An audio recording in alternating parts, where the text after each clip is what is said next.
Welcome to 12 Scholars, a brand new podcast dedicated to personal development. In this first series, we meet 12 inspiring people, all with a bias for being proactive. To learn more about personal development and how you can take your performance to the next level, visit our website and click the button to subscribe. In this week's show, we meet Paula Dunn. Paula works for British Athletics and is head coach for the Paralympic Programme. It's the things that you don't like is generally what you need to focus on to make you better. All about pushing yourself forward all the time. So it's being brave or sticking with the process that you've got. Talk to each other, not about each other. I don't like vegetables. I know vegetables are good to me. But will I eat them? No. Paula knows all about world-class performance, having competed at the World Championships, Europeans, Commonwealth and Olympic Games. In the 1990s, she was the fastest female British sprinter. Since retiring from the track, Paula has worked for British Athletics. Today, she leads a team of athletes and coaches, helping them focus on Tokyo 2020. In this episode, we sit down with Paula at her local athletics track. We discuss being proactive and how she focuses her energy.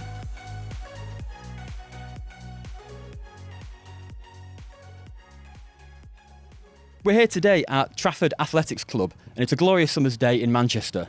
During its relatively short life, the club has become one of the top clubs in the UK, with many former athletes competing on the world stage. And Paula has still got the female track record for the 100 metres and 200 metres here. Well, I'm quite pleased about that. Something still remains of me. So what was your earliest memory of competing down at Trafford or visiting Trafford Athletics Club? When I was 10 years old, I got selected by my primary school to come and compete for Manchester. And the competition was here at Trafford. It was known as Stretford then, Trafford later. We all came down here and I competed for the school. And a man called Jim Harris, who then later became my coach, asked me to come down. He said I was talented and I should come and do some training here. So that was my first memory when I was 10 years old. And 43 years later, I'm still here. So it's quite scary, really. So what were some of the highs and lows of being an athlete? I mean, obviously the commitment, the time, you have to put things aside in terms of, socialising, going out partying with your friends. But the positives always outweigh the negatives. I made some really good friends that are still friends today. I went to places that I would never have visited. I competed for my country. I was fortunate to win major medals. So I would never have changed it. So it didn't ever feel like any sacrifices. It just felt I was just training to get better and to reach my full potential. And you're still training down here on Saturday mornings? Yes, well, we've just come back, myself, Louise Fraser and Sandra Douglas. We took part in Olympian Mile. It's just a fun event for ex-Olympians to do, but we were really ashamed of our fitness level. So now we're focusing and we're getting ready to make sure we're prepared for it for next May. So we've just started doing a little bit of a training session here on the Saturday morning. After retiring from the sport, you worked for Manchester City Council on a number of initiatives aimed at making Greater Manchester one of the most active regions in the UK. So perhaps you could talk to us about some of those initiatives. I was really fortunate. I did get a job with Manchester City Council. I did it whilst I was training, and they were one of the first councils who actually supported me to enable me to race and work, and I got paid a full salary. So they were really, really instrumental in my career. I became a sports development officer looking after primary athletics and netball. And we got initiatives like in-school athletics, after-school athletics, inter-school competitions. We all went and competed at the Greater Manchester Youth Games. Some of those competitions that I started, like 20, 30 years ago are still happening today. And it was just really just to give people some insight into athletics and netball, just at a very, really foundation stage. And also to do some identifications for anybody, started shining, you wanted to put them in the right direction. So I learned so much doing that, which has definitely helped me later on in my career, because working with children, some we want to be there, some we don't want to be there. You've got to work about engagement, motivating them, and obviously then trying to give them an outcome, in a 45-minute session. So I kind of learned a lot by doing that job. Are you still involved at a local level or at a regional level? I mean, I coach here. I used to coach here. I've not coached for a while, but I'd always be involved with this club in some aspect or another. And obviously, I will support anything that's happening in the region. In terms of actual direct responsibility, no. I'm just really busy with my day job, looking after a national programme. But it's definitely something I would always go back to, you know, post my finishing my job and retiring. I would definitely love to give something back to the sport. How proactive would you say you are? The job is all about being proactive and looking forward. It's looking at motivating coaches and athletes, working with different organisations to ensure that, you know, we're staying ahead of the game. So it's all about being proactive. It's all about those 1% gains. And it's all about, you know, thinking outside that bubble and trying to get an advantage over their competitors. So it's all about pushing yourself forward all the time.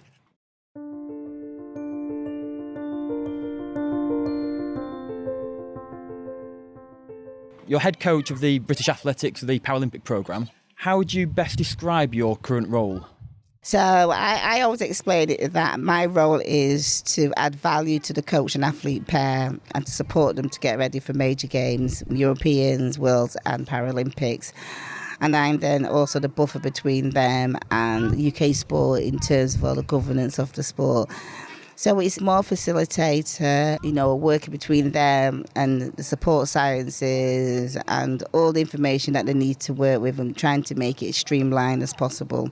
And I set the vision for the programme. It's the vision, the programme operates the way I feel it should operate and with all the values that comes along with it. And how many coaches and how many athletes do you work with? So on the programme, there's 48 athlete and coach pairs, and it's myself and a person called Katie Jones, who used to be an athlete that was at the track. It sounds a bit scary, and she's known as the podium potential manager. So between us, we kind of look after all those athletes on the programme and coaches as well. And we're talking track and field? Track and field, right across the board. You know, people, I mean, it's nice if you've got expertise, but your role isn't to coach. Your role is to support the coach and the athlete. And that's been looking at the things that is going to add value. So if they need some technical input, my job is to go and find somebody who can give the support the coach in that area. If it's to get nutrition support, my role is to make sure the nutritionist is there and focusing on the right things. So it's really all that added value, what I'm giving that coach and athlete pair to make sure that they can reach their full potential. I suppose what you're giving today would be completely different to how it was 30 years ago when you were competing. Oh, yeah. Well, there was no real system. There was no lottery funding. You know, it was left down to you and the coach to find your physio, to find your doctor, to get advice about, you know, a gym programme. So in terms of that, it's like night and day. Night and day. There was no comparison. The only saying things are you've got to train really hard. That doesn't change. You've got to still come down to the track. So there's some things that basic things that you need to do. But in terms of all the support, it's completely different. You've been described as someone who is professional, passionate and purposeful. Which of these would you say resonates most with you? I'll go passionate. Because I'm passionate, it makes me want to make sure I do everything really well, really focused. So because I'm passionate about things, I want to make sure everything is right and is perfect, or as perfect as possible for the coach and athlete pair. And where would you say this passion and this infectious energy, where do you think it comes from? Gosh, I think I've been really fortunate. I've had so many good people that have inspired me throughout my career. You know, from my first PE teacher, Mike Heel, who took me down to the track, to my first coach at the club, which is Peter Jackson, then to my coach that got me to an international level, Jim Harris. And then the training group. When you're training, it's really, really hard. You know, the people that you're with pull you through those really tough sessions, you know. So Louise Fraser was there, Sandra Douglas was there, Julie Asgill was there. There's so many athletes who've encouraged you when you're feeling really, really tired. And just like in any life, you know, you're going to get your ups and downs in training. So I've been really lucky. So I've always just learned that, you know, you've got to keep moving forward. It's going to be tough, but keep moving forward. And I always want to be the best I can be. So I think that's always a big driver for me. And I'm doing something that I absolutely love. I mean, I love this sport. And when you love the sport and you love your job, it comes relatively easy to be passionate about something and to make sure you do it as well as possible. As a leader, you're expected to inspire others from both within the organisation and outside. So how do you get the most out of others? How would you motivate other people? Gosh, you know, it's a really tough question. I'm always just saying I'm just going to be me. So I kind of lead by example. So people know I work hard. So that's a good example to give. People know I'm passionate. People know I'm going to try as much as possible to support them and their career. So I think it's just leading by example, and then also instilling really clear values of how you want people to work with each other. You know, my motto, I say to everybody, it drives them crazy, is talk to each other, not about each other. Talk to each other and not about each other, because then literally communication is the key to everything, and you may be thinking something and then that just grows and grows and fester and fester. Just speak to the person, and it's never as bad as you presume. So that is just like, talk to each other. We all want the best for the athlete. That's everybody's in it for the right reason, and it just gets a bit muddled sometimes. But if you talk to somebody, clear communication, and it generally takes out 90% of all the angst and, you know, arguments that go along with it. So I also just like to talk to each other. By definition, sport is a cruel world with very few winners. So how would you motivate, or how would you pick somebody up who has, in their eyes, perhaps failed on a world stage? Well, it's a tough one. I mean, I did lots of championships where I thought I failed, and it's only hindsight that tells you haven't. My role is to make sure that the athlete knows that they're valued. Just like anybody, you're going to have a bad day. Your sport is exceptionally cruel, and your bad day could be in the day you don't want it to be. But that doesn't define you as a person. So you as a person are still successful, you know, you're still courageous. You as an athlete is a very small part of you, and it's really important not to get the two confused. You're not a failure. You've just not succeeded on the day in your sport. And to be very clear, you know, it's to make sure that they feel supported and respected for what they've done, because nobody will go to the biggest championships in their life to fail. Why would they? And it's just trying to make sure that the value in them as a person is always recognised. Yeah, we're going to be disappointed. They're going to be disappointed. You know, but you're going to have to move forward. And our job is to make sure we support them and move them forward and learn from what's happened and try not to make the same mistake again. Failure is merely a bruise, not a tattoo. Absolutely. And you have to fail. I mean, the reality is everybody fails. It's how you come back. That's going to define you as an athlete and as a person, how you come back from disappointment and failure. One of the ways a person can become more proactive is to focus their energy on something they care about. Can you give examples at British Athletics, and in particular Paralympics, about how you're channeling your energy? Well, I think, again, it comes back to that leadership and you as a person. So my energy is always focused on the athlete and coach pair. Yes, we've got targets, we've got KPIs, we've got championships. But if you remember, it's always about the coach and athlete pair. And if you always keep that central, everything will fall out of it. It's when you lose sight of what's important.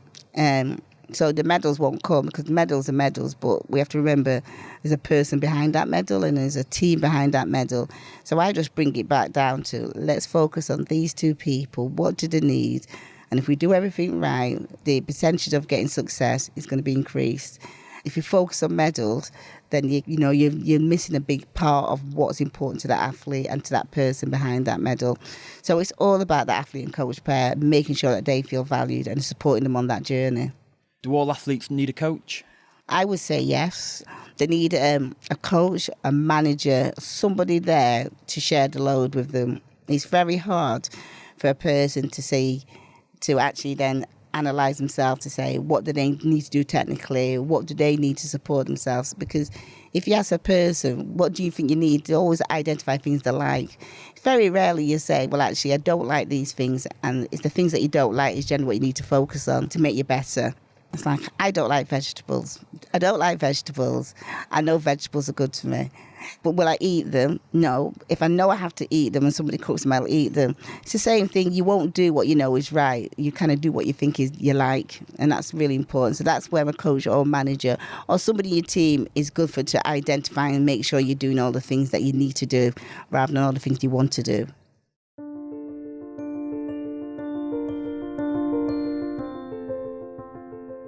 You've recently graduated with many other coaches from a 3-year development programme, the UK Sport Elite programme. Can you just describe to us what that was exactly? So it was a 3-year intensive course, and it was looking at, first year was looking at you as a person, second year was looking at you within the system, and the third year was looking at you as a coach. It kind of broke it down over 3 years. So you found out what were your values, what is your philosophy, what inspires you, what motivates you. And then the second year, it was all about how do you then work within the system that, you know, is tough and wants you to win medals, but how do you work in that to make sure that you feel fulfilled, but also you fulfill what's needed for the system. And the third one was coach, and how do you then coach others, be that coaches or members of staff. So it was intensive, very intense, but really, really insightful, but really intensive. For someone who's established in their career, why were you selected, or why did you volunteer for this elite programme? So you had to apply. I was asked to do it and then I had to apply. And it's the logo is to trying to make very good coaches, great coaches. So they're trying to make sure the value of coaches and the value they bring to the system is not overlooked. And it was looking at coaches right across different sports. So there was Mel Marshall, who coaches Adam Peaty, who just broke the world record yesterday, which is really exciting. And Gareth Southgate was on it. Steve Borthwick, who works at England Rugby League Union, who's got the World Cup this year. So there's all these great people on it. It's about actually making us better and better so that we can work with the people in our different sports to make sure that we're getting the best out of them, making sure that we're getting the best out of ourselves. It's really useful, really good. So I can imagine there'll be a lot of knowledge sharing if you've got rugby, football, absolutely, swimming coaches there as well. So what sort of lessons learned did you gain from the other coaches on the programme? The one good thing we all found out is we have the same problems, so which was really nice. So we all struggle with balancing family and work, and it all came back down to it's just clear communication, whether it's your board, whether it's the athlete and coaches, it's that communication, and sometimes lack of communication can lead to all other issues. And athletics is a very individual sport. We looked at how people operate with a team sport, with Gareth and football, and Steve with the rugby union, and then Simon and Moore with the rugby sevens, how they worked as a team, how they set the tone and the values of that. So it was just real cross-learning was so intense and so useful, even though we were completely different sports.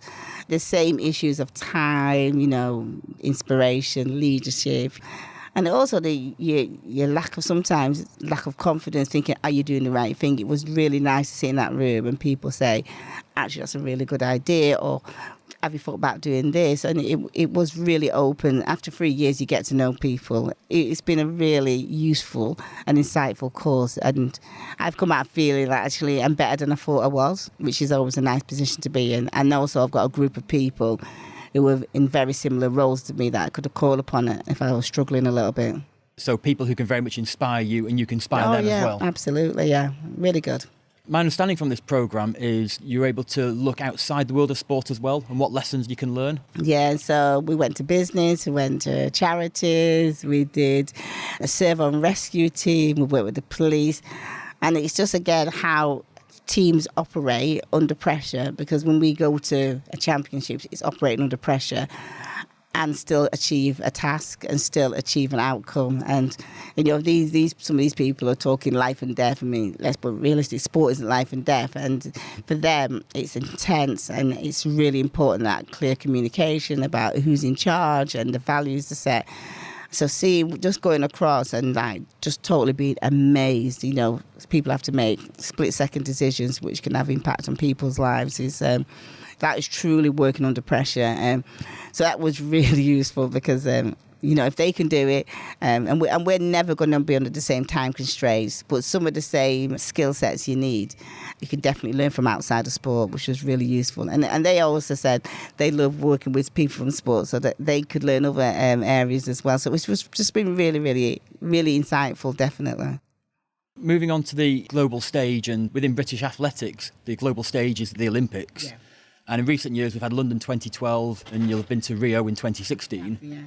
I'd imagine you're now focused on Tokyo 2020? Yeah, all our energies are directed to there now. We've got World Championships at the end of this year. And then Tokyo will be here before a blink of an eye. It goes so quickly. So literally everything is now being targeted at that. All athletes are really focused on that. Everything is being directed towards success in Tokyo in September 2020. And how do you go about preparing or planning for an event such as the Olympics? It's busy. It's really, really busy. But I always say you just got to make sure it's really busy. But when we go to Tokyo for the Paralympics, it's not our event, it's the British Paralympic Association or British Olympic Association. So a lot of the logistics are taken care of by them. So we just need to focus and remember it's just athletics, but you're in a bigger system. And so you have to go through another layer of information and care. Everything becomes more complicated just because you're in a bigger system. But ultimately, it's still going to be a track. There's still going to be the field. It's still going to be 8 lanes. It's still going to be 400 metres. So we kind of say, yeah, it's going to be different, but a lot of it's going to be the same.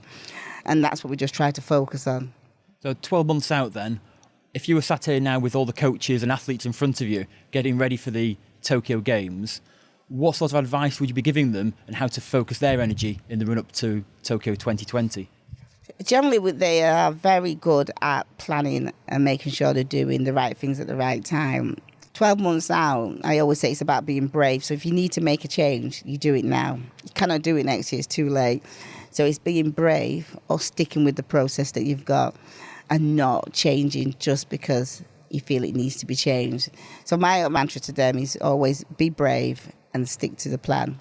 Because the plan is there for a reason and it will work. You may have times where you doubt it, but always stick to the plan. It's always been a 4-year plan. Let's stick to the plan. And you mentioned about the blink of an eyelid and Tokyo will be here. What comes after Tokyo? Then it's Paris 2024. I'm going to sit down and decide, do I want to do another 4 years? It's very intense and it's in Loughborough. I mean, I live in Manchester. It's just that journey. I mean, I did have the same conversation after London and I did have the same conversation after Rio and I'm still here. I'm going to see if I've got the energy, because you need a lot of energy to do another 4 years. But I'll decide that after 2020.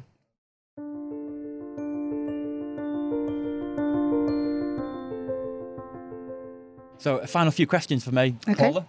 What advice would you give your younger self? Wow, what advice. I would say to my younger self, Paula, be confident and don't be worrying about making mistakes, because you have to make mistakes to grow and develop. I think I was so concerned about doing something wrong. It probably stopped me doing a lot of things when I was younger. And just enjoy life. It's so short. So enjoy life. Don't worry about making mistakes and be more confident in your own abilities. Do you have a time of day at all when you're most proactive? I always say the morning. I definitely wake up with lots of ideas, drive everybody mad with emails and phone calls. So that's my time, you know. I always say I'm an early riser from about 7:30 to about 2. That's the time where I'm literally trying to think of things and it's all about what do we need to do? What do we need to do to get better? You know, so I'm always emailing, driving people mad about what about this? Have we thought about this? Are we doing this? So I definitely see myself as being more proactive in the mornings, and then literally it's in the afternoons it's all about admin, you know, emails, you know, it's getting information that needs to be getting out and just generally doing a day-to-day task. But the mornings and early afternoons I think I'm really proactive. And when would the least proactive time of day be? Generally 6 till 7. I need to then really try to invest some time in the family. The job is not a 9-to-5 job, and everybody recognises that when you do sport, it's never 9 to 5. But then you have to try and put some balance into your life. Got a son who's 16, got a husband, an older son. So it's trying to make sure during those key hours I'm with them. I learnt a phrase that, you know, when you're in the room, be in the room. So, you know, the phone goes down and I'm really focusing on them as opposed to being there but not really being there. That time is really key for me. And when it comes to putting things off or procrastination, is that something you suffer from? The only thing I do when it comes out is probably trying to get fit. I've always got a reason why I can't fit it in. So that's the only reason, the only time I would say I do put things off. But I'm on it now, so that's not happening any longer. I was going to say, how are you going to overcome that? But I've done it now. Saturday mornings. Saturday mornings is doing it for me. If anyone wanted to find out any more information about UK athletics, and in particular the Paralympics programme, what should they do and how could they get involved? We've got information on our website. They can find loads of information on there. You can find all our contact details there. So, yeah, it's very easy. I'm on Twitter. You can follow me on Twitter, P. Dunn Paula. It's really easy. And I always get back to people. Well, Paula, thanks for being with us on 12 Scholars. Thank you for having me. and good luck with British Athletics, and wish you all the success in the future. Oh, thank you very much, and thank you, Bob.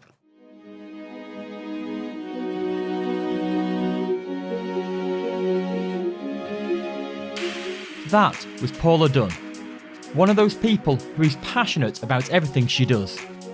In this episode, we learned more about being proactive and how to focus your energy. Paula's advice is to focus on what you can influence. Be brave and stick to the plan. Talk to each other, not about each other. And never lose sight of what's important. To learn more about Paula and meet other inspiring people, visit our website at 12scholars.com.